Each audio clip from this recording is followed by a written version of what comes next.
Hello everyone, my self pharmacist lovely Sharma. और आज हम बात करेंगे कोरोना वायरस के बारे में। इस वीडियो में मैं आपको बताऊंगी कोरोना वायरस का ओरिजिन, उसके सिम्टम्स और उसके कुछ प्रिकॉशंस के बारे में। ठीक है, तो कोरोना की फैमिली में बहुत सारे वायरस आते हैं। It can affect both animal as well as humans. इसका मेन कॉमन जो सिम्टम है उसको कॉमन कोल्ड कहा गया है। लेटेस्ट जो आया है 2019 में is set to be novel corona virus, जिसकी डिसीज है COVID 19। COVID 19 means means corona, vi means virus, और क्योंकि 2019 में ओरिजिन हुआ है इसका, तो इसलिए इसका नाम कोविड 19 रखा गया है। अब बात कर लेते हैं कुछ इसके ओरिजिन के बारे में। तो ये ओरिजिनेट हुआ है चाइना के वुहान शहर से। तो ऑन 1 दिसंबर 2019 जो पहला केस रिपोर्ट हुआ था वुहान शहर में चाइना के, उसके बाद टिल 14 दिसंबर जो WHO का ऑफिस है चाइना में, वहाँ पे बहुत सारे केसेस रिपोर्ट हो चुके थे। फिर ऑन 1 जनवरी 2020 ये वुहान का जो फूड मार्केट है वो बंद कर दिया गया था, और रीज़न दिया गया था due to corona virus. Then on 7 January 2020 जो चाइना की अथॉरिटी है उसने इस डिसीज को आइडेंटिफाई किया था as a COVID 19। Then on 9 January 2020 हमारे पूरे वर्ल्ड में पहली डेथ हुई थी जो कि कोरोना वायरस की वजह से हुई थी। उसके बाद फिर ये डिसीज इस चाइना के बॉर्डर के बाहर स्प्रेड होना स्टार्ट हो गई, ये और कंट्रीज में फैलने लग गई। ऑन 13 जनवरी 2020 में पहला केस रिपोर्ट हुआ था थाईलैंड की कंट्री में। उसके बाद फिर ये overall America, Africa, South Africa, इन सब जगह में स्प्रेड होने लगे। देन ऑन 23 जनवरी 2020 इंडिया में फर्स्ट केस रिपोर्ट हुआ था ऑफ कोरोना वायरस, और WHO ने डिक्लेयर किया था corona virus as a public health emergency of international concern. Then on 5 फरवरी 2020 WHO ने बताया कि इस कोरोना वायरस की अभी तक हमारे पास कोई डिसीज मेरे पास अभी कोई ट्रीटमेंट नहीं है, अभी तक हमारे पास इसका कोई भी वैक्सीन्स हमारे पास अवेलेबल नहीं है। तो it is better to take precautions till, जब तक रिसर्च चल रही है तब तक आप इसका प्रिकॉशंस रखें, ये आपके लिए ज़्यादा बेटर रहेगा।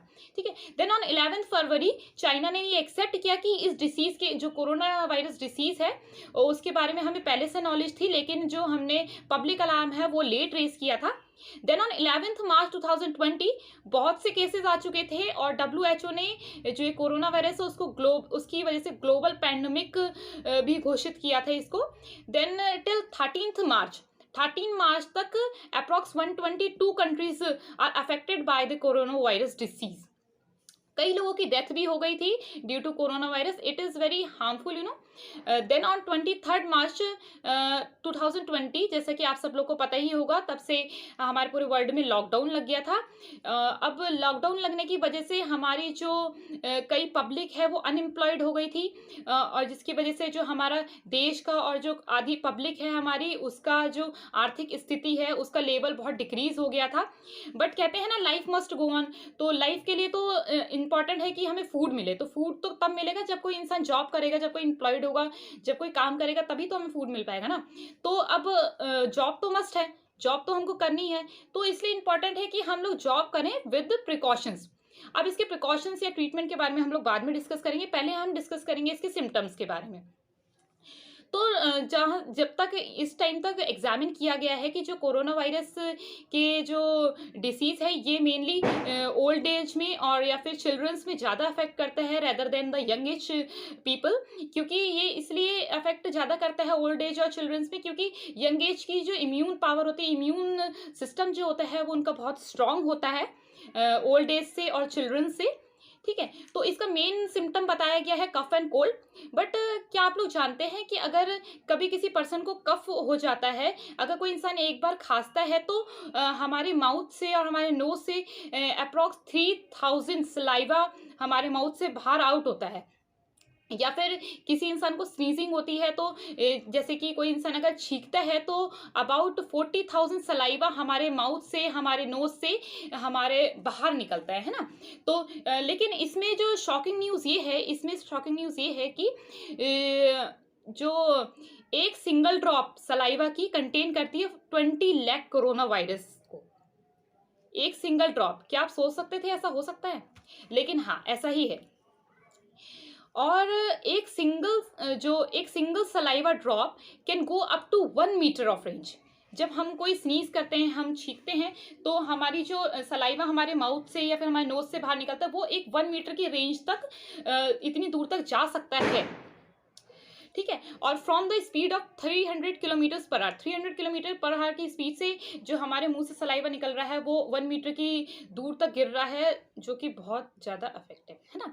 तो अब हम बात कर लेते हैं time of existence of corona virus, कौन सी जगह पे कौन से जो कोरोना वायरस है कितनी देर तक एग्जिस्ट करता है। जैसे कि मैं आपको बताना चाहूँगी कि ग्लास में 96 आवर तक कोरोना वायरस एग्जिस्ट करता है, प्लास्टिक और स्टील में अप्रॉक्स 72 आवर्स तक जो कोरोना है वो एग्जिस्ट करता है, ये कार्डबोर्ड्स में 24 आवर्स तक ये कोरोना वायरस एग्जिस्ट करता है, एंड सो ऑन।